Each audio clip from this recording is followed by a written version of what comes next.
Hi guys, today we will talk about how can you fix that problem you have on your Etsy app. So we'll go to figure out the solution or know how you can do that in your app. So all you have to do, just click here on settings here. So then it's going to take you here to settings list, and you just go down here and you click here on apps.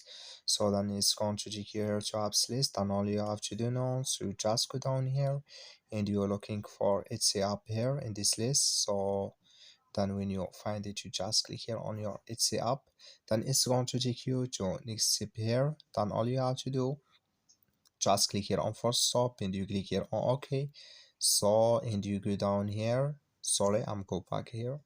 So then when you click on first stop and you click on OK, you click here on storage and you come to storage list, just click here on clear cache. Then all you have to do is to just restart your phone, then it's going to fix with you. That's all. Thank you for watching. Don't forget to support us by liking, subscribe.